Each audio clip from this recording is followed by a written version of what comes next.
இரு வழக்கு தானே, இல்ல பேசிட்டு தான் வருவான். வழக்கு போட்டா என் தம்பி மக்குசு கலவரத்துல களவாங்கிற பயில்கிட்ட போய் நீ ஓட்ட போட்டு நாட்டை கொடுத்து இங்க இருக்கிற அமைச்சர்கிட்ட கேட்கறதுக்கு மக்கள் நிறைய சோப் போட்டு குளிச்சு விடுறாங்கன்ட்டான்.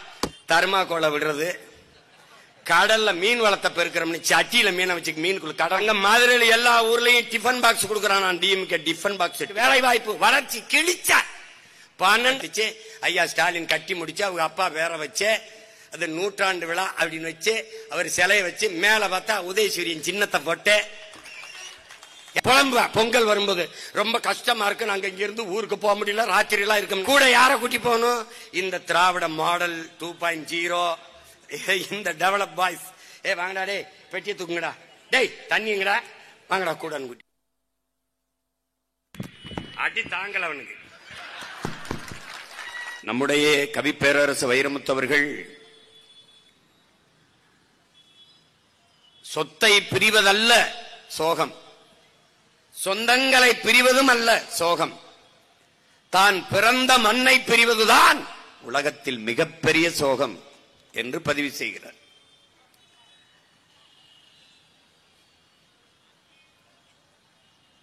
நம்முடைய ஈழத்து பாவேந்தன்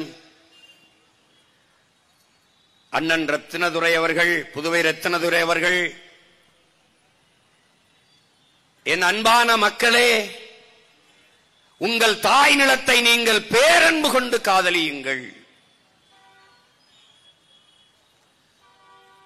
உங்களை பெற்ற தாயோ உங்களை 10 மாதம்தான் சுமக்கிறாள்.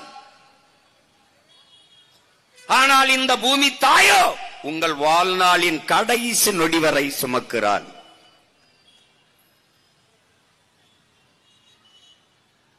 அன்னையின் மடியிலிருந்து நீங்கள் இறங்கி முதலடி வைத்தது அவள் மடியில் தானே. இறந்த பிறகு புதைந்தோ எரிந்தோ சாம்பலாவதும் அவள் நெஞ்சில் தானே. ஆகையினாலே என் அன்பான மக்களே, நீங்கள் உங்கள் தாய் நிலத்தை பேரன்பு கொண்டு நேசியுங்கள். ஏனென்றால் நிலத்தை இழந்தால் பலத்தை இழப்பீர்கள், பலத்தை இழந்தால் இனத்தை இழப்பீர்கள். ஆதலினால் என் அன்பான மக்களே, நீங்கள் உங்கள் தாய் நிலத்தை பேரன்பு கொண்டு காதலியுங்கள்.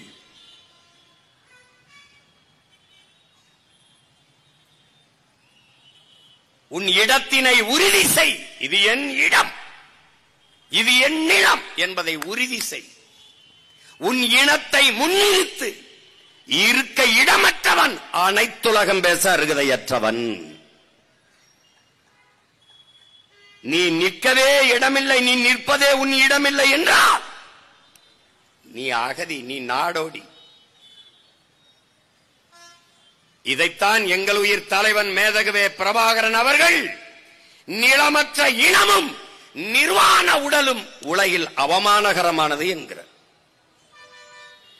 அப்படி தாய் நிலத்திலேயே வாழ்விடத்தை இழந்து அகதியாக்கப்பட்டுக் கொண்டிருக்கிறோம். இதை என்னினும் இளைய என்னுயிர் தங்கைகள் தம்பிகள் புரிந்து கொள்ள வேண்டும்.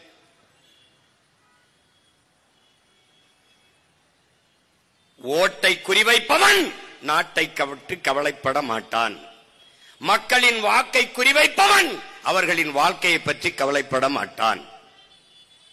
திரும்ப திரும்ப உங்கள் பிள்ளைகள் பதிவு செய்கிறோம், நாங்கள் உங்களின் ஓட்டுக்கானவர்கள் அல்ல, இந்த நாட்டுக்கானவர்கள் என்பதை அறிவார்ந்த தமிழ் சமூக மக்கள் புரிந்து கொள்ள வேண்டும். நாங்கள் உங்களின் வாக்குக்கானவர்கள் அல்ல, வருங்கால தலைமுறை பிள்ளைகளின் வாழ்க்கைக்கானவர்கள் என்பதை என்னரும் தமிழ் சொந்தங்கள் புரிந்து கொள்ள வேண்டும். இங்கே வளர்ச்சி என்ற சொல், வேலைவாய்ப்பு என்ற சொல் திரும்ப திரும்ப உங்கள் காதுகளிலே கேட்டுக்கொண்டே இருக்கும். டெவலப், எம்ப்ளாய்மெண்ட், இது போன்ற வார்த்தைகள் திரும்ப திரும்ப உங்கள் காதுகளில் விழும். ஆனால் எது வளர்ச்சி என்று கேட்டால் எவரிடத்திலும் இருந்து பதில் வராது.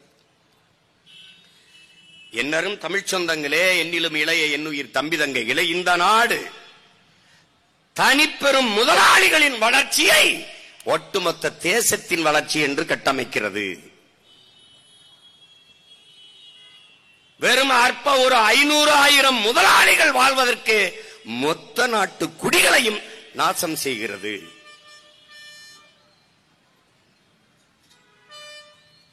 இங்கே வளர்ச்சி வளர்ச்சி இதை நுட்பமாக கவனிக்கணும். வளர்ச்சியை நோக்கி ஒரு நாடு போகிறது அப்படின்றால் ஒரு நாட்டின் குடிகளுக்கு அறிவை வளர்க்கும் கல்வி சரியாக சமமாக தரமாக தன் நாட்டின் குடிகளுக்கு அந்த அரசு கொடுக்கிறது.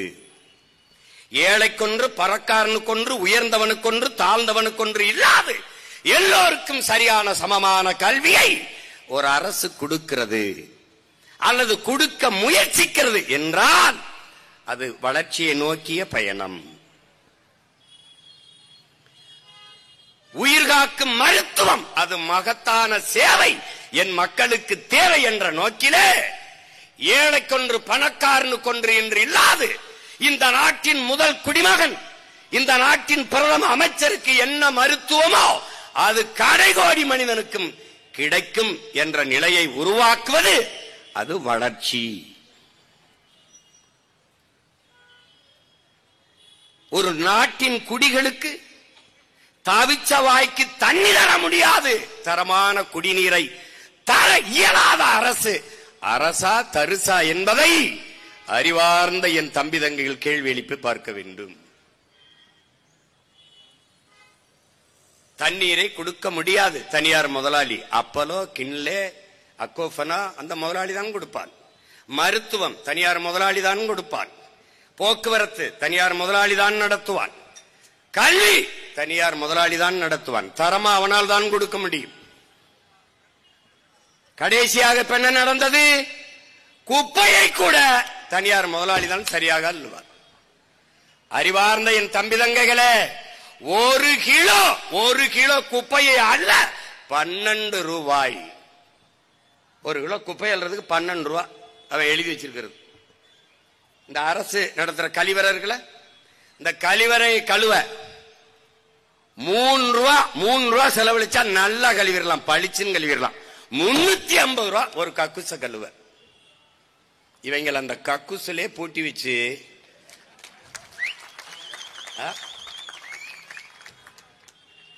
கக்குசு கழுவுறதுல களவாங்கிற பயில்கிட்ட போய் நீ ஓட்ட போட்டு நாட்டை கொடுத்தீங்கன்னா நாடு கக்குசா தானடா நாரும். குப்பையை கூட ஒழுங்கா அள்ள தெரியாதவன்ட்ட நாட்டை கொடுத்தா நாடு குப்பை மேடா தானடா மாறும். எது வளர்ச்சி? எது வளர்ச்சி? கொரோனா நேரத்திலே நாட்டின் நிதியமைச்சர் அம்மையார் நிர்மலா சீதாராமன் 80 கோடி ஏழைகளுக்கு 5 கிலோ அரிசி 2 கிலோ பருப்பு கொடுத்தோங்கிறாங்க. 80 கோடி ஏழைகள். வளர்ச்சி. தொலைக்காட்சியை நீ திருப்ப முடியாது. தொண்டு நிறுவனங்கள் இந்த குழந்தை பேர் குஷி, இவள் பூஞ்ச நோய்பட்டு கிடக்கிறாள், ஒட்டிய வயிறும் பஞ்சடைஞ்ச கண்ணும் வாடிய முகமுமாக குழந்தைகள் சவண்டு துவண்டு விழுவார்கள். ஏன்? உணவில்லை. சில்ட்ரன்ஸ் வெல்ஃபேர் ஃபண்ட் என்று குழந்தைகள் நல நிதி என்று பல ஆயிரம் கோடியை இந்த நாடு ஒதுக்குகிறது. ஏன் அந்த குழந்தைகளுக்கு உணவில்லை? அப்போ ஏன்? உங்கள் குழந்தைகளைப் போல ஊட்டமாக உணவு சாப்பிட உங்கள் வருமானத்தில் இருந்து ஒரு 500 ரூபாயை கொடுத்து உதவுங்கள் என்று தனியார் தொண்டு நிறுவனங்கள் கையேந்துறது என்றால் அரசு என்ன செய்து கொண்டிருக்கிறது? நாட்டின் எதிர்காலம் என்பது இந்த பிஞ்சுகள் தானே, இந்த இளம் தளிர்கள் தானே. அவர்களுக்கே உணவில்லை என்றால் எது வளர்ச்சி? எது வளர்ச்சி? வளர்ச்சி என்றால் எது? எதை நோக்கிய வளர்ச்சி? யாருக்கான வளர்ச்சி? யாருக்கான வளர்ச்சி? உலகத்திலே மிகப்பெரிய பணக்காரர் அதானி இருக்கிற நாட்டில்தான் 28 விழுக்காட்டு மக்கள் இரவு உணவில்லாமல் தூங்கச் செல்கிறார்கள். உடன் பிறந்தாரே, இது வளர்ச்சி. பசியோடு என் நாட்டு குடிகள் படுக்கச் செல்ல மாட்டார்கள். பசியோடு என் தேசத்தின் பிள்ளைகள் பச்சிளங்குழந்தைகள் படுக்கச் செல்ல மாட்டார்கள் என்ற உறுதியை இந்த ஆட்சியாளர்கள் தர முடியுமா? தந்து இருக்கார்களா? பிறகு எது வளர்ச்சி? எது வளர்ச்சி? விரைந்து செல்ல சாலை 4 வழி 8 வழி அதிலே பயணிக்க 1.5 கோடி 2 கோடி 80 லட்சம் 90 லட்சத்திற்கு மகிழ் உந்துகள் கார்,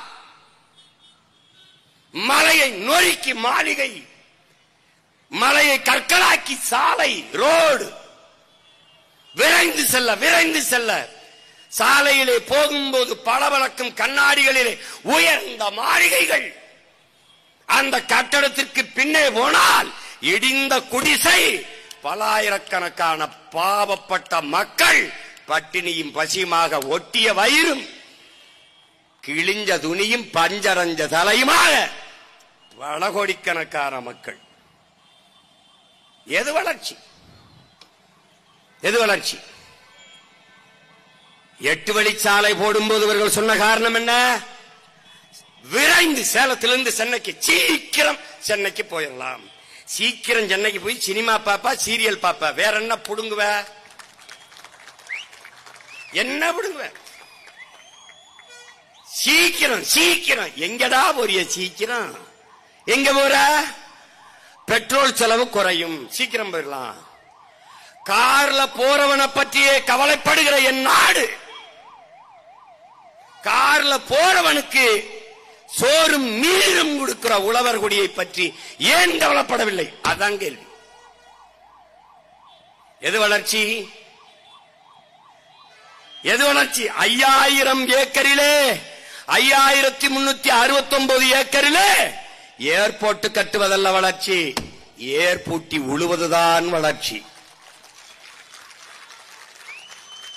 பசி இல்லாத நாடு.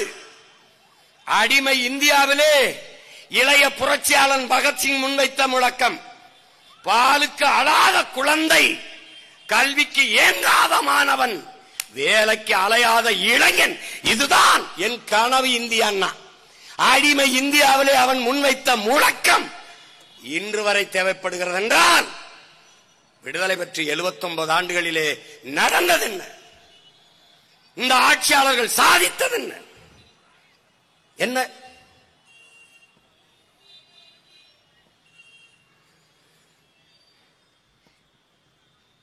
திரும்ப திரும்ப உங்கள் உடன் பிறந்தன் கற்பிக்கிறேன். எந்த தேசத்திலையும் பறந்து செல்ல விண்ணூர்தி இல்லை, பயணிக்க கார் இல்லை, பார்க்க தொலைக்காட்சி இல்லை, பயன்படுத்த அலைபேசி இல்லை, செல்போன் இல்லை என்று எந்த நாட்டிலும் புரட்சி வந்தது இல்லை. எந்த நாட்டிலே நீரும் சோறும் இல்லையோ அந்த நாட்டில் புரட்சி வராமல் இருந்ததில்லை. அதை எதிர்கொண்டு தடுக்க எந்த தலைவனும் நின்றதில்லை. உனக்கு சான்று ரொம்ப விளந்தாடாத பக்கத்தில் இங்க பங்களாதேஷ், இங்க இலங்கை, ஒரு சின்ன பகுதி, சின்ன நம்ம மாநிலத்தில், நம்மள ஒரு மாநிலம் கூட அவன் சின்ன நாடு. அவன் பொருளாதார வீழ்ச்சியை கண்டான். பங்களாதேஷ்ல கலவரம் பார்த்திருக்க, இலங்கையில கலவரம் பார்த்திருக்க. ஏன்? ஏன்? பொருளாதார வீழ்ச்சி, பசி. 1 கிலோ ஆப்பிள் 1000 ரூபாய்னா, பெட்ரோல் லிட்டர் 5000. அதிபர் ராஜபக்சே வீட்டை மக்கள் முற்றுகையிட்டார்கள். விலை உயர்ந்த கார்கள் நின்றது. ஒரு காரை கூட அந்த மக்கள் எடுத்துக்கொண்டு செல்லவில்லை. என் உடன் பிறந்தவனே, 5 காரையும் தீ வச்சு கொளுத்தினார்கள். ஏன்? அவனுக்கு வேண்டியது கார் அல்ல, நீர், சோறு. நீ என்ன கற்பிக்கிறாய்? எப்படி எங்களை காலி பண்ணுகிறாய்? அதுல வந்தது பாரு. முதல்ல அணுல அங்க இருக்கிறவனை வெளியேற்றுறது, அப்புறம் தஞ்சையில மீத்தேன் ஈத்தேன் அங்க இருக்கிறவனை வெளியேற்றுறது, அப்புறம் பூர்வீக குடிகள் தலைநகரில் வாழ்ந்த ஆதி தமிழ் குடிகள் எங்களை அங்கிருந்து செம்மஞ்சேரி, கண்ணகி நகர், கல்லுக்குட்டை, பெரும்பாக்கத்துக்கு தூக்கி தள்ளிட்டான். திருப்பி ஒவ்வொரு இடத்துல மேல்மாவில சிப்காடு, அங்க அந்தியூர்ல சிப்காடு, பெருந்துறையில சிப்காடு, திண்டுக்கல்ல சிப்காடு, எல்லாம் சிப்காடு. சிப்காடு எங்க கையில திருவோடு, எல்லாம் சிப்காடு. யாரு இந்த சிப்காட்டு முதலாளி? எந்த ஒரு புடுங்கி முதலாளி யாருக்கு தெரியும்? தெரியாது. யாருக்கு தெரியும் சொல்லு? உன் ஊபர் ஓலா முதலாளி அவன் தெரியாது, உன்னுடைய சுயி சுமோட்டோ முதலாளி அவன் தெரியாது. காற்ற வியாபாரம் பண்ணிக்கிட்டு இருக்காண்டா அந்த முதலாளி உன் கண்ணுக்கு தெரிய மாட்டான். எங்க இருக்கான்னு தெரியல. உன் உன்னுடைய உழைப்பை, உன்னுடைய நிலத்தின் வளத்தை எல்லாவற்றையும் சுரண்டி கொண்டு போயிட்டு இருக்கான். 2000 ஏக்கர், 3000 ஏக்கர், 4000 ஏக்கர் என்று விளைநிலங்களை பறித்துக் கொண்டு வாழ்விடத்தில் இருந்து வெளியேற்றி பாரு. நெய்வேலி பழுப்பு நிலக்கரி பல ஆயிரக்கணக்கான ஏக்கர் விளைநிலத்தை பறிச்சுட்டு வாழ்விடத்திலிருந்து நம்ம மக்களை வெளியேற்றிட்டான். வீட்டுக்கு ஒருத்தனுக்கு வேலை தரோம்னா ஒருத்தனுக்கு வேலை கொடுக்கல, அங்கேயும் போய் நாங்க தான் போறோம். 299 பேரை வேலைக்கு எடுத்தது நெய்வேலி பழுப்பு நிலக்கரி மின்சார நிறுவனம். ஒருத்தன் கூட அதுல தமிழன் இல்ல. உன்னால நம்ப முடியாத நிலம் என்னது, வளம் என்னது, வேலை அவனுக்கு எப்படி கேட்க நாதி இல்லை. ஏன்? இந்தியன் திராவிடன் அதிகாரம் தமிழனுக்கு எதிரானது.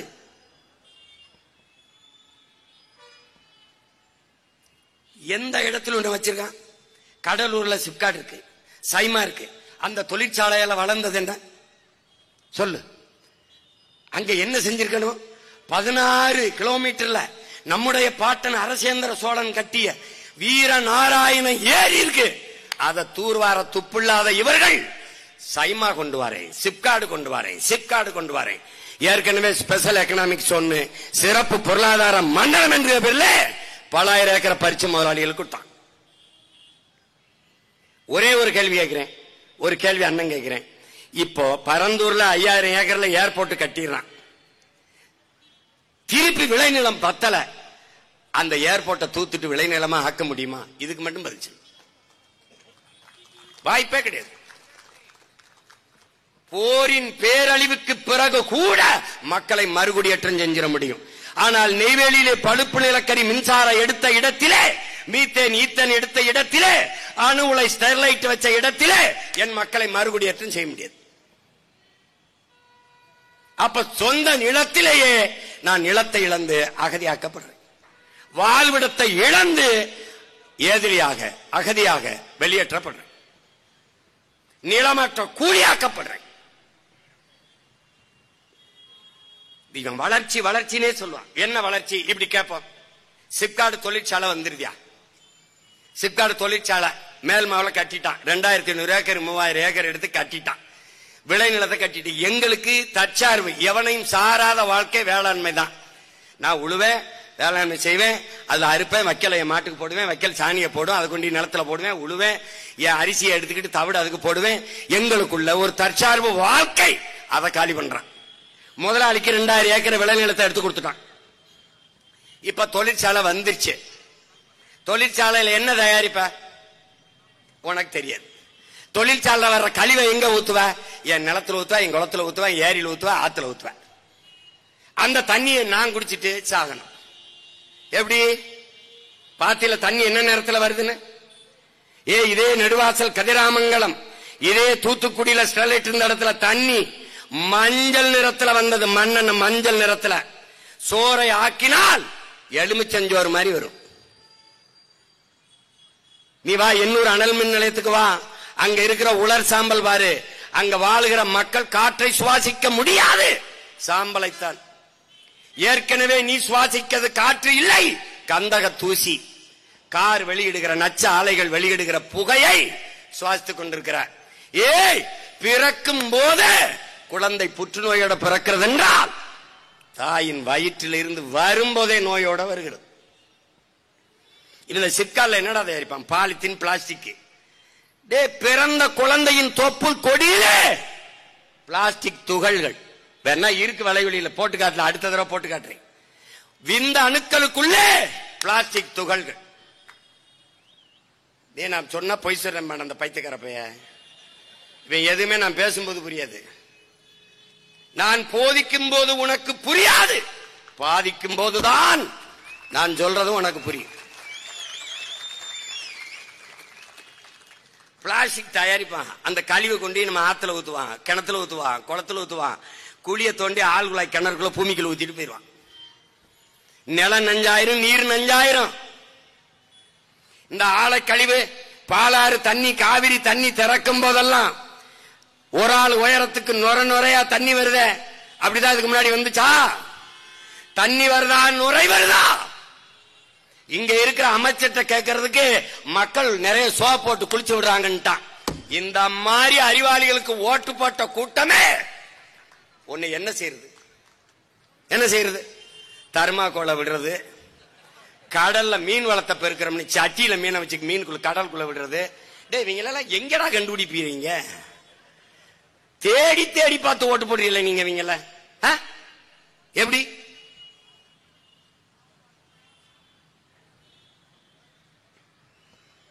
இந்த சிப்காடு தொழிற்சாலைகள்ல வர்ற கழிவை இப்ப கர்நாடகால இருந்து ஆந்திரால இருந்து இந்த பாலாற்று தண்ணியை திறக்கும் போது என்ன பண்றான்னா அந்த ஆலைகள் இருக்கிற கழிவை தேக்கி வச்சுக்கிறான். நமக்கு தண்ணியை திறக்கும் போது அதோட சேர்ந்து திறக்கிறான். அது வரும்போது அப்படியே நுரையா வருது. அப்ப அந்த நுரை என்ன பண்ணுது? அப்படியே போய் எங்க போனாலும் நிலத்தடி நீர்ல அந்த ஆலை கழிவு நஞ்சு போய் படியுது. அதுல விளையிறது நஞ்சா விளையும். அதை சாப்பிட்டா நீ விஷத்தை சாப்பிடுறியா உணவை சாப்பிடுறியா யோசிச்சுக்க. இந்த கரையில ஓடுற நதியில இரு கரையிலையும் மானு, மயில், கொக்கு, குருவி, யானை, காட்டெருமை, சிங்கம், புலி, கரடி, காக்க, கொக்கு எல்லாம் அந்த நீரை தான் குடிக்குது. அப்புறம் அந்த நீர் பூமிக்குள்ள போகுது. அததான் நீ ஆள் குழாய் கிணறு போட்டு அல்லது கிணறு வெட்டி குடிக்கிற. இப்ப தண்ணி குடிக்கிறியா விஷத்தை குடிக்கிறியா? இப்ப இந்த ஆளை தண்ணி எங்க ஊத்துவான்? அங்கதான் ஊத்துவான். போய் பாரா நொய்யலார என்ன பாடுபடுத்தி வச்சிருக்கான்னு போறா. போய் பாடுறா, வைகையை போய் பாடுறா. வாடா என் ஊருக்கு வைகைக்கு வாடா, என்னோட வந்து பாரா. ஒண்ணும் கிடையாது, உனக்கு ஒண்ணுமே கிடையாது.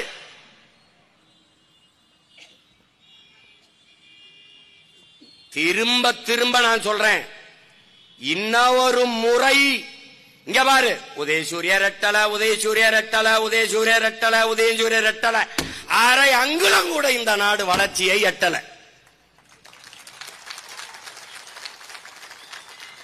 எல்லாம் புரிஞ்சுக்க தம்பி. அங்க மதுரையில் எல்லா ஊர்லயும் டிஃபன் பாக்ஸ் கொடுக்கறான். DMK tiffin box.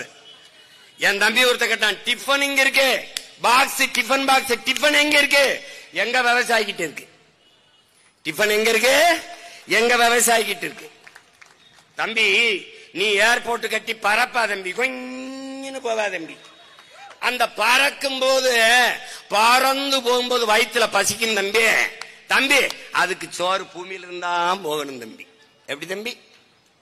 புரிஞ்சுக்கிருச்சா? நான் சொல்றது உனக்கு வேடிக்கையா இருக்கு. டேய் சந்திர மண்டலத்துக்கு சந்திராயனை அனுப்புகிறோம், சந்திர மண்டலத்துக்கு சந்திராயனை அனுப்புங்க ஐயா. சயின்டிஸ்ட் ஐயா உங்களுக்கு சாப்பாடு எங்க சம்சாரிதான் ஐயா அனுப்பணுங்க. விண்வெளிக்கு விண்கலத்தை ஏவினார்கள். ஸ்ரீஹரிகோட்டாவில் இருந்து விண்ணை நோக்கி விரைந்து பாய்ந்தது விண்கலம். விஞ்ஞானிக்கு சோறு எங்க அப்பா விவசாயி தான் ஊத்தணும் ராஜா.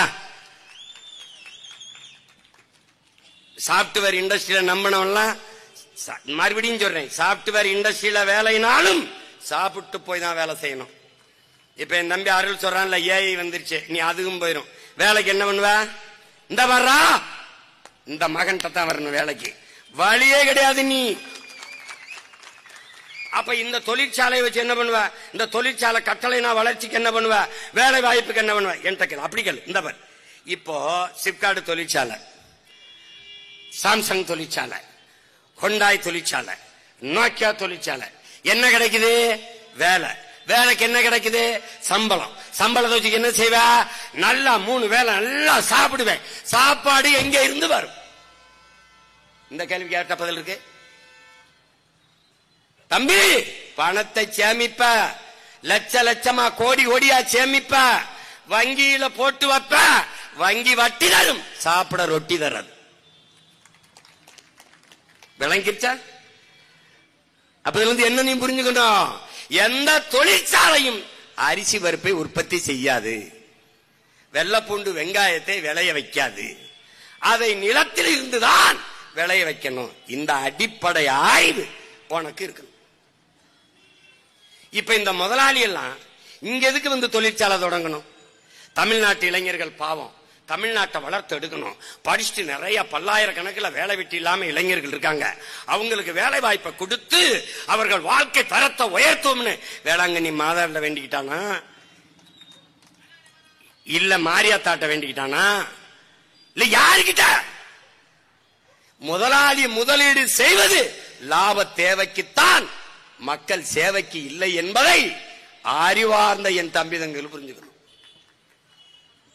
இப்ப இந்த அதிகாரம் யாருது? ஐயா எடப்பாடி இது, ஐயா ஸ்டாலின் இது, ஐயா மோடி இது, ஐயா மன்மோகன் சிங் இது, யாருது? முதலாளிகளின் அதிகாரம் ஆபத்தானது. அதிலும் அந்த முதலாளிகளுக்கான தரகர்களின் அதிகாரம் மிக ஆபத்தானது. இப்ப நம்ம ஆளுக அவனே முதலாளியாவும் இருக்கான், தரகராவும் இருக்கான். இந்த ரெண்டு பேர்கிட்ட இந்த அதிகாரம் இருக்கு பாரு, பேராபத்தானது.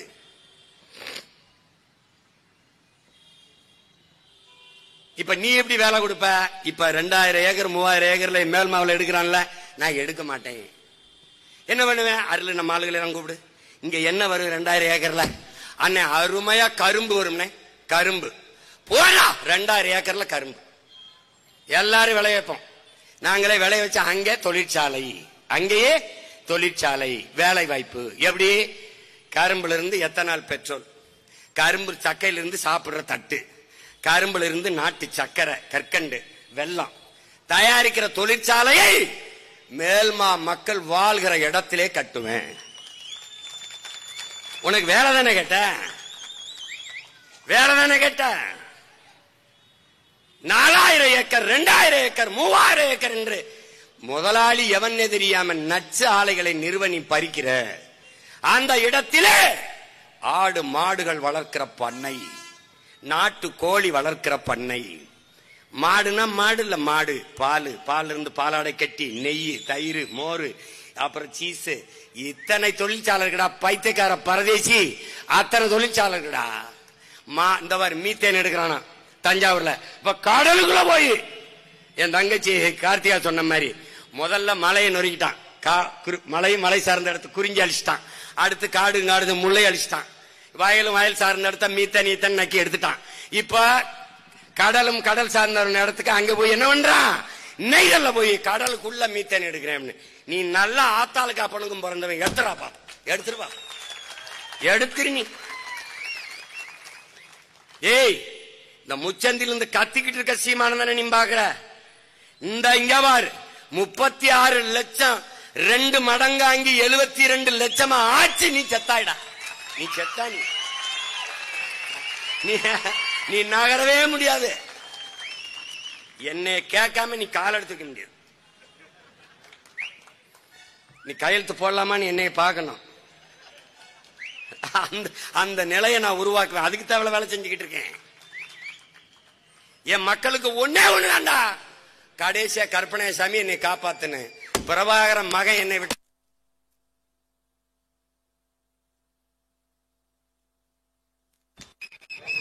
இவனுக்கு எது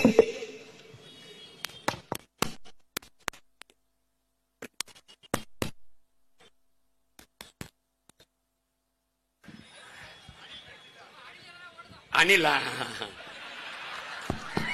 அது பாவம், அது அது அது பாவம்.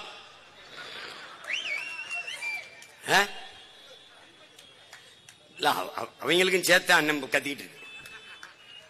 அவங்க ஓடணும்னாலும் காடு வேணும், மலை வேணும்ல. இப்ப என்னன்னா, இப்ப மீத்தேன் என்ன செய்யறது சீமான்? மக்கிய இலைதலை கழிவு, ஆடு மாட்டு கழிவு, கோழி கழிவு, மனித கழிவுல இருந்து எவ்வளவு வேணாலும் இந்த பயோகேஸ், இந்த உயிர் வழிங்கிற இந்த மீத்தேன் எடுத்துக்கொள்ள முடியும். அப்ப பூமியை தோண்ட வேண்டியதில்லை, கடலை தோண்ட வேண்டியதில்லை, அவ்வளவுதான். இப்ப என்னோட நெய்வேலி பழுப்பு நிலக்கரிய மூடு, காற்றாலைக்கு வா, சூரிய ஒளிக்கு வா, சூரியலுக்கு எந்த கேடும் இல்ல. அதுக்கு விளைநிலத்தை பறிக்காத, பயன்பாட்டுக்கு இல்லாத விளைச்சலுக்கு பயன்பாடு கரட்டு காடுகளை பயன்படுத்து. இப்ப சாலையில் இருக்கிற இந்த டிவைடர் அதுல பூரம் போடு, எங்கெங்க விளக்கு கம்பங்கள் இருக்கோ அதுல பூரம் போடு, எங்கெங்க அரசு கட்டடங்கள் இருக்கோ மேற்கூரை பூராம் சூரிய ஒளி போடு, கழிவறை மேற்கொண்டு போடு, பேருந்து நிலையமா போடு, எல்லா இடத்திலையும் போடு. எந்த கட்டடம் புதுசா கட்டினாலும் மேலே சூரிய ஒளி சூரிய ஒளி தகடை பொருத்தினால்தான் உரிமம் தருவோம் கூடு. எல்லாம் சரியாயிரும், சர சர சர சரன்னு போட்டுருவான். உனக்கு என்ன இருக்கணும்? நோக்கம் இருக்கணும். நீ விளைநிலத்தை 5000 ஏக்கர் 6000 ஏக்கர்னு பறிச்சு அரசு உற்பத்தி செய்யல, தனியாற்ற கொடுக்குது. நெய்வேலி பழுப்பு நிலக்கரி ஆபத்தானது அரசு கிட்ட, அணு உலை ஆபத்தானது அரசு கிட்ட, ஆனால் மின்சாரம் ஆபத்தானது அரசு வச்சிருக்கு. ஆனால் எந்த பாதிப்பும் இல்லாத சூரிய ஒளி காற்றாலையை தனியார் முதலாளிகளுக்கு தாரை வார்க்குது. அதுக்கான நிலத்தை அரசை ஆக்கிரமித்து எடுத்து கொடுக்குது. நிலம் கையகப்படுத்துகிற சட்டம் பேராபத்தானது. தம்பி அருள் சொன்னான் பாரு, நிலத்தை எடுக்கும் போது போராடுற உரிமை உனக்கு உண்டு, அதை கேட்கறதா கேட்க வேணாம்ங்கிற உரிமை அரசுக்கே உண்டு. இது எப்படிப்பட்ட தீர்ப்பு? இந்த மாதிரி எல்லாம் இவங்களால தான் சிந்திக்க முடியும். ஈழத்துல நடந்த போருக்கு விசாரணை ஐநா சொல்லுது, இலங்கை அரசே நடத்தி கொள்ளலாம். எவன் என்ன கொன்னானோ நீயே விசாரிச்சு அதுக்கு தண்டனை கொடுத்துக்கலாம். எப்படி கொலை பண்ண நானு அதை விசாரிச்சு நீதி அப்படி ஒரு கொலையே நடக்கலன்ட்டு போயிருவோம்ல, அது மாதிரிதான் இது. இங்கே நிறுவப்படுகிற அதிகாரங்கள் மக்களுக்கானது இல்லை என்பதை என்னரும் தம்பி தங்கைகள், என் உயிர் சொந்தங்கள் புரிந்து கொள்ளணும். இது முதலாளிகளுக்கான அதிகாரங்கள், அவர்களை பாதுகாக்கக்கூடிய அதிகாரங்கள், அவர்கள் பாதை போட்டு கொடுக்கிற அதிகாரங்கள், அவர்களுக்கு பல்லக்கு தூக்குற அதிகாரங்கள், அவர்களுக்கு பரிவட்டம் கட்டுகிற அதிகாரங்கள், அவர்களுக்கு பணிவிடை செய்கிற அதிகாரங்கள். இந்த அதிகாரங்களை தூக்கி வீசாமல் உழைக்கும் பாட்டாளி வர்க்கத்திற்கான அதிகாரம் வராது. அதை புரிஞ்சுக்கணும். வேலை வாய்ப்பை கொடுக்க தொழிற்சாலை பண்ணி கொண்டு வர முடியாதுன்னு நினைக்காத, வளர்ச்சியை கொண்டு வர முடியும். என்கிட்ட கூட 5 வருஷத்துல வேலை இல்லைங்கிற சொல்லு இருக்காது, பசிங்கிற சொல்லு இருக்காது, வறுமை ஏழ்மைங்கிற சொல்லு இல்லாமல் ஒழித்து காட்டல எனக்கு. அப்ப என்ன செய்யணும்? எல்லாத்திற்கும் மாற்று இருக்கு. மீத்தேனா மாற்று இருக்கு, மின் உற்பத்தியா மாற்று இருக்கு. அதுக்கு என் கடலுக்குள்ளே கட்டுற இருக்கிற துறைமுகத்திலே வேலை இல்ல. நம்ம பாட்டனார் வாபுசி பேர்லையும் தாத்தா காமராஜ் பேர்ல இருக்கிற துறைமுகம் இயற்கை துறைமுகம், அதுல வேலை நடக்கல. 40 விழுக்காடு தான். எங்கேயும் சரக்கு கப்பல் வந்து தேங்கி நிக்கல, எங்கேயும் சரக்கு இறக்கி ஏத்த முடியாம தேங்கி நிக்கல. பிறகு அதுக்கு 6117 ஏக்கர்ல அதானி கட்டுகிறார். காட்டுப்பள்ளியில ஏர்போர்ட் துறைமுகம் எது கட்டுறாரு? இப்ப செயற்கை துறைமுகத்தை கட்டும் போது பல லட்சக்கணக்கான டன் கற்களை கொண்டு அந்த கடலுக்குள்ள கொட்டணும். கட்டும்போது கடலின் நீர்மட்டம் உயரும். அந்த ஓரத்திலே இருக்கிற பவளப்பாறைகள், கடலுக்குள்ளே இருக்கிற காடு பவளப்பாறை, அரிதினும் அரிதான இயற்கையின் பெருங்கொடை. அதிலேதான் இறால், பெரிய பெரிய மீன்கள், அது இதெல்லாம் வந்து நண்டு எல்லாம் தங்கி முட்டையிட்டு குஞ்சு பிரிச்சு இனப்பெருக்கத்தை செஞ்சு போகும். அது அலையாத்தி காடுகள். இந்த பவளப்பாறைகளைத்தான் அது பயன்படுத்திக் கொள்ளும் இனப்பெருக்கத்துக்கு. அந்த பவளப்பாறை மேலே இவன் பல லட்சக்கணக்கான டன் கற்களை எங்கிருந்து எடுப்பான்? நம் பூமி தாயின் மாற அறுப்பா. ஏற்கனவே அறுத்துக்கிட்டு இருக்கான், எம் சாண்டு இளவ கூட்டிக்கிட்டு இருக்கான். பல லட்சக்கணக்கான டன் மலைகளை அறுத்து கொண்டே கொட்டுவான். யாருக்கான லாபம்? அதானிங்கிற ஒரு முதலாளிக்காக என் கடலை கூறுபட்டு விற்கிறான். என் தாயின் உடலை கூறுபட்டு வித்தது போல என் கடலை கூறுபட்டு விற்கிறான். அந்த இடத்துக்கு அவன் நுழைய விட மாட்டான். தனியார் முதலாளிக்கு கப்பல் துறைமுகத்தை கொடுத்து விட்டால் அரசு பேர்ல, அரசு இயக்கி கொண்டிருக்கிற தாத்தா வாவு காமராஜ் பேர்லையும் நம் பாட்டன் வாபுசி பேர்லையும் இருக்கிற அரசு துறைமுகங்கள் செயல் இழக்கணும். அங்கே இழப்பு வரணும், அதானிக்கு லாபம் வரணும் என்றால் இந்த 2 துறைமுகத்தை மூடணும். 6 மாசம் கழிச்சு என்ன பண்ணுவான்? அது சரியா இல்லைன்னு மூடுவான். இப்ப இந்த அரசு போக்குவரத்திற்குள்ள பரிந்துரை எல்லாம் தனியாருக்கு தாரை வார்க்கிறான், தொடர் வேண்டிய தாரை வார்க்கிறான், விண்ணூர்திய பூரா தாரை வார்த்து கொடுத்துட்டான். அதை போல நம்முடைய இயற்கை துறைமுகத்தை 2ஐயும் மூடிடுவான். அது தொடர்ச்சியா நீங்க கவனிச்சுக்கிட்டே வா. ஒவ்வொரு இடத்துலயும் நம்ம நுட்பமா வெளியேற்றுவான். ஆனால் என்ன சொல்லுவான்? வேலை வாய்ப்பு, வளர்ச்சி, இளைஞர்களுக்கு வேலை வாய்ப்பு, வளர்ச்சி. கிழிச்சா 12,800 பேரு 14,000 பேரு வேலைக்கு ஆசிரியர் தேர்வுக்கு எழுதிட்டு பணி நியமனத்துக்காக காத்திருக்கான். எங்க கொடுத்த? 12,100 பேர் பகுதி நேர ஆசிரியரா வீதியில் நிக்கிறான். எங்க கொடுத்த? எங்க கொடுத்த? பலாயிரக்கணக்கில் குப்பை எழுகிற தூய்மை பொறி பணியாளர்கள் வீதியில் நின்று போறாங்க. எங்க கொடுத்த?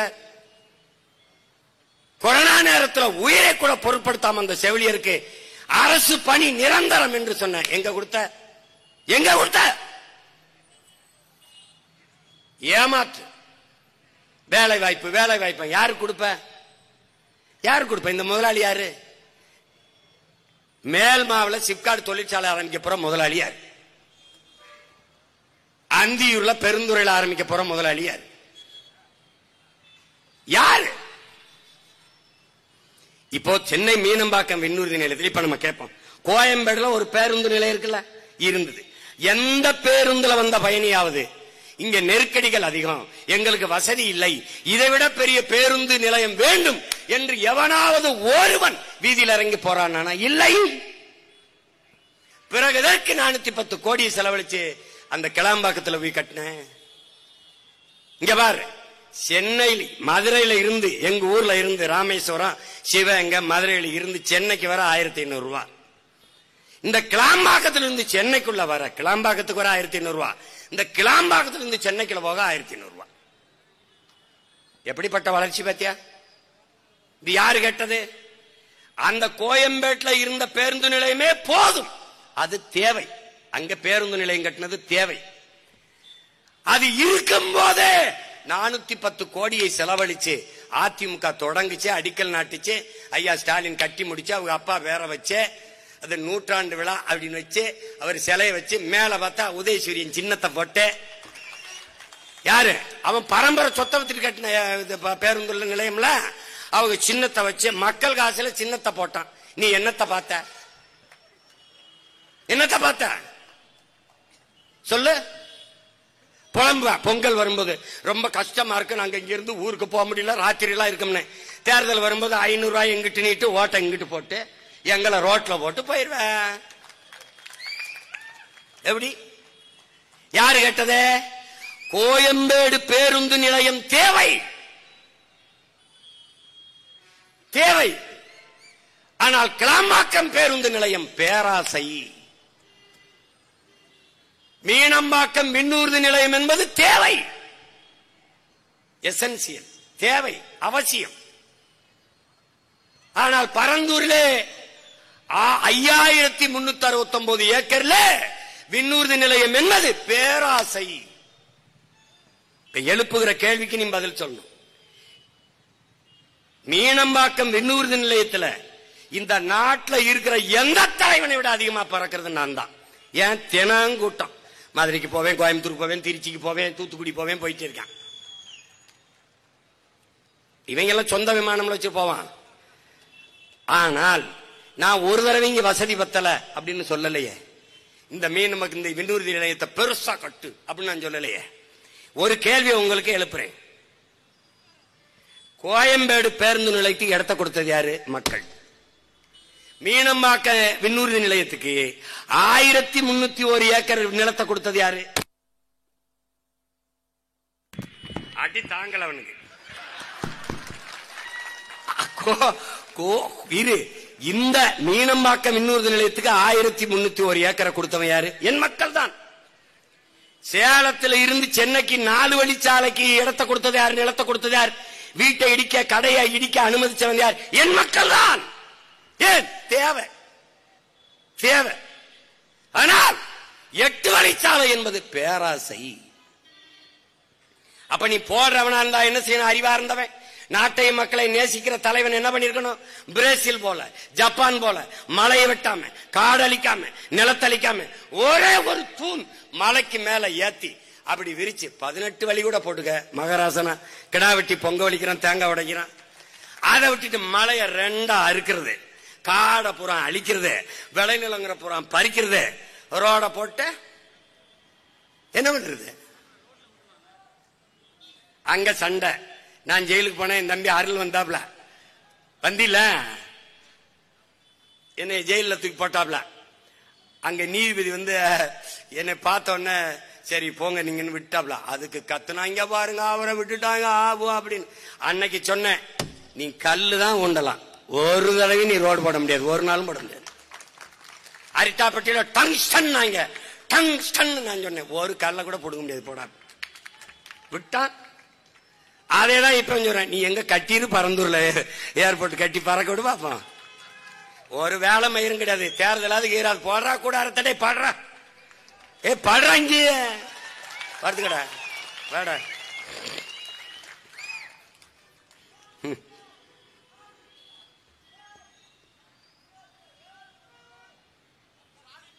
ஸ்டாலின் அவர் பாவம். ஆமாமா, ஒருத்தன் டிவி விற்கிறான், ஒருத்தன் சாராயம் விற்கிறான். இவங்களை சமாளிக்க பெரும்பாடா இருக்கு. என்ன அப்ப நீங்க நுட்பமா கவனிங்க. இங்க பாருங்க, இப்படிதான் உங்களுக்கு சொல்லணும். இதுல எல்லாம் விளைநிலங்கள்லாம் எவ்வளவு பறிபோதுன்னு சொல்லிட்டான் பாருங்க. 1301 ஏக்கர்ல விண்ணூர்தி நிலையம் மீனம்பாக்கம் இருக்கு. அதுல 2,24,00,000 பேரு ஏறி இறங்கி பயணிக்கிறான் ஒரு ஆண்டுக்கு. அதுல 428 விண்ணூர்தி பறக்குது, ஒரு நாளைக்கு பறந்து போகுது இறங்கி. இதுல எந்த இடையூறும் இல்ல. இப்ப நம்பிக்கைமாயின்னு சொன்ன மாதிரி அங்கேயே இடம் இருக்கு, விரிவாக்கம் இருக்கு. இப்போ சர்வதேசத்துக்கு பறந்து போறதுக்கு அங்கேயும் விரிவாக்கம் இருக்கு. திருச்சியில இருக்கு, தூத்துக்குடியே பண்ணியாச்சு, கோயம்புத்தூரை பண்ணியாச்சு. எல்லாம் அதான் கொஞ்சம் கொஞ்சம் விரிவாக்கம் பண்ணாலே போதும். இங்க 5000 ஏக்கரை பறிக்க வேண்டியதில்லை.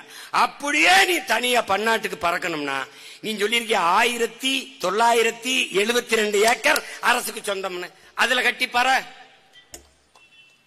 இங்க வர மீனம்பாக்கத்துக்கு வர எனக்கு 1 மணி நேரம் என் வீட்டுல இருந்து. அங்கிருந்து பரந்தூருக்கு வர 3 மணி நேரம். சென்னையில இருந்து டெல்லிக்கே பறந்து போயிடலாம். நான் என் வீட்டுல இருந்து இங்க வர 3 மணி நேரம் இருக்கு. இப்ப நான் என்ன பண்ணணும், மீனம்பாக்கத்துக்கு வந்து அங்க ஒரு பிளைட்ட பிடிச்சி பரந்தூர்ல இறங்கி இங்க இருந்து போகணும். கூட யார கூட்டி போகணும், இந்த திராவிட மாடல் 2.0 இந்த டெவலப் பாய்ஸ். வாங்கடா டே, பெட்டியை தூக்குங்கடா, டேய் தண்ணிங்கடா, வாங்கடா கூட கூட்டி. அங்க நியூயார்க்ல லாகுவார்டியாங்கிறதுல 680 ஏக்கர்ல தான் ஏர்போர்ட். 680 ஏக்கர்ல. நல்லா கவனிங்க, சென்னையில் இருக்கிற விண்ணூர்தி நிலையத்திலிருந்து இது பாதிதான், 680 ஏக்கர். 3,35,00,000 பேர் பயணிச்சு போய் இறங்குறான். 967 விண்ணூர்தி பறந்து இறங்கி போகுது. அவன் எந்த நெருக்கடியும் அவன் சொல்லல, ஏன்னா அவனுக்கு நிலத்தின் அருமை தெரியும். ஒவ்வொரு நாடும் பன்னாட்டு விண்ணூர்தி நிலையங்கள் மிக குறைந்த அளவில் இருக்கு. வாஷிங்டன்ல ரீகன் நேஷனல் விண்ணூர்தி நிலையம் இருக்கு. அதுல 861 ஏக்கர்ல தான் அந்த விண்ணூர்தி நிலையம் இருக்கு. 861 ஏக்கர்ல அதுல 2,63,00,000 பேர் ஏறி போய் இறங்குறாங்க. அதுல 812 விமானங்கள் விண்ணூர்திகள் இறங்கி ஏறி பறந்துருது, ஒரு இடையூறும் இல்ல. ஜப்பான்ல புகோகால அங்க இருக்கிற விண்ணூர்தி நிலையத்துல 877 ஏக்கர்ல தான் அந்த விண்ணூர்தி நிலையம் இருக்கு. அங்க 2,68,00,000 பேர் பயணிக்கிறான், எந்த இடையூறு இல்ல. 500 விண்ணூர்தி வானூர்தி ஏறி இறங்கி பறந்துருது, ஒரு ஒண்ணும் கிடையாதுங்க. ஆனால் இவன் 1301 ஏக்கர்ல வச்சுக்கிட்டு 428 விண்ணூர்தி ஏறி இறக்குறது. இதுல இப்ப விண்ணூர்தி நிலையம் பரந்தூர்ல கட்டட்டும், 20,000 கோடி முதலீடுங்கிறாங்க. 26ல 26ல முடிப்பா, 26ல தொடங்கி 28ல முடிப்பேன்னு இருக்காங்க. சரி கட்டட்டும். ஆனால் பறக்க போற வானூர்தி யாருது? இப்ப சென்னை மீனம்பாக்கத்துல பறக்கிறது இண்டிகோங்கிற ஒரு தனியார் முதலாளியோட. ஒரு தடவை நான் தூத்துக்குடிக்கோ மதுரைக்கோ கோவைக்கோ பறக்க 24,000 கட்டணம் வசூலிக்கிறார். அவர் 9:50க்கு வண்டினா அவர் 11 மணிக்கு எடுத்தா அவர் சொன்னதான் எஜமான் எடுக்கிறதா நேரம், அவர் விதிக்கிறதான் கட்டணம். திடீர்னு 26,000 இரு வழக்கு தானே, கேஸ் தான் வர மாட்டேங்குது, கேஸாவது வரட்டும். பேச வந்ததை பேசாம நீங்க முன்னாடி பேசணுங்க, சுருக்கமா பேசிட்டு இறங்கி இருக்கணுமா இல்லையா? இவாடி பேசுங்க, படம் போட்டு காட்டுங்கடான்னா அவன் ரொம்ப நேரம் போடுறான், பாதி அந்த அவன் காட்டு மறைக்க மாட்டி போறான். இதெல்லாம் இல்ல, பேசிட்டு தான் வருவான். வழக்கு போட்டா என் தம்பி மனோஜ் மேல போடுவான், அந்த அவன் மேல போடுவான், அண்ணன் மேல போடுவான். சேர்ந்தாப்புல போக முடியா? என்னடா இருப்பான்னு செய்தி இருக்கு. அதனால இப்ப என்னன்னா, இதனால ஒரு ஆனார், நாங்க சுருக்கமா சொல்லுகிறதானார், ஏர்போர்ட் கட்டுறதை கைவிட்டுருங்க ஆனார். எந்த என் நிலத்தின் வளத்தை பறிக்கிற நச்சு திட்டங்களை, விளைநிலங்களை பறிக்கிற திட்டங்களை இந்த அரசுகள் கைவிடணும். நிலத்தின் அருமை தெரிந்த பிள்ளைகள், தாய் நிலத்தை இழந்து ஏதிலிகளான இனத்தின் மக்கள், சொந்த நிலத்தை இழந்தால் என்ன ஆகும் என்பதை அறிந்த இனத்தின் பிள்ளைகள் ஒருபோதும் இதை அனுமதிக்க மாட்டோம். வளர்ச்சி என்பது எது வளர்ச்சி? ஏற்கனவே இருக்கிற விண்ணூர்தி நிலையத்தில் என்ன பிரச்சனைன்னு சொல்லுங்க.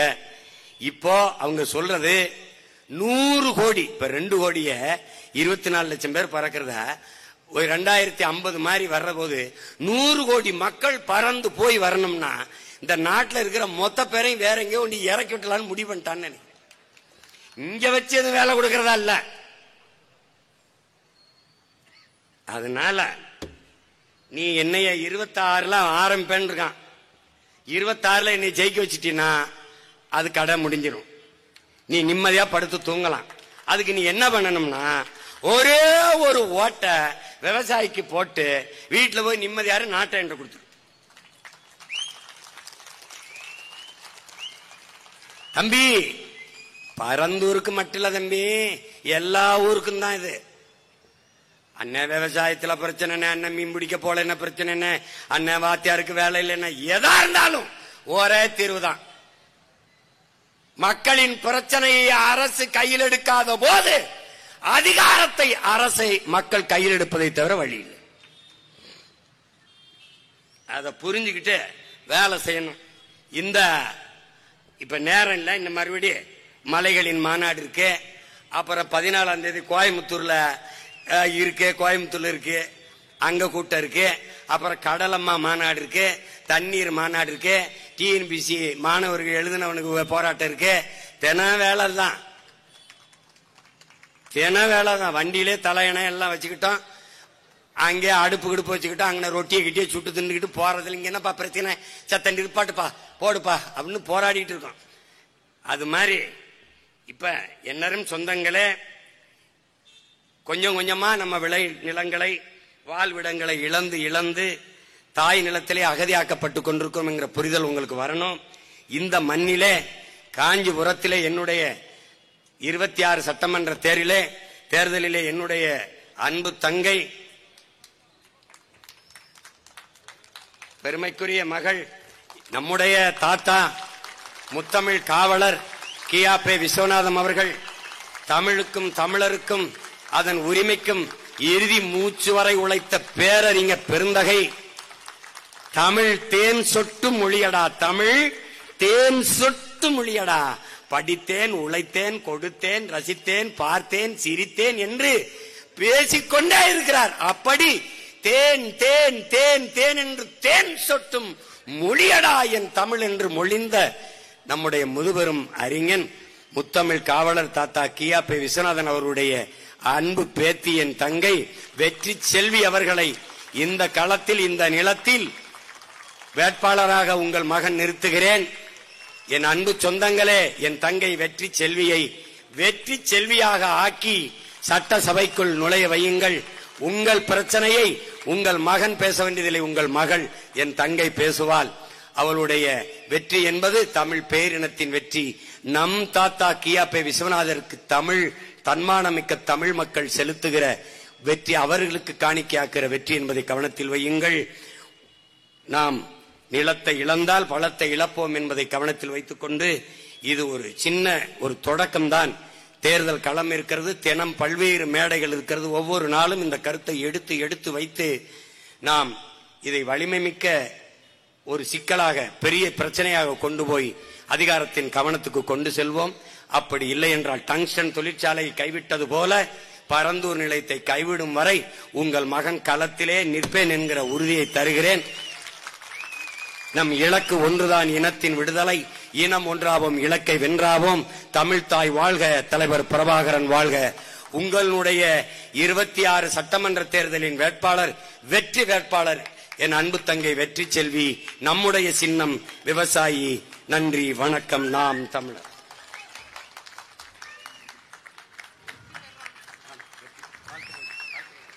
உறவுகளே, ஸ்ரீபெரும்புதூர் தொகுதியைச் சேர்ந்த உறவுகள் அண்ணனுக்கு நினைவு பரிசை வழங்க இருக்கிறார்கள்.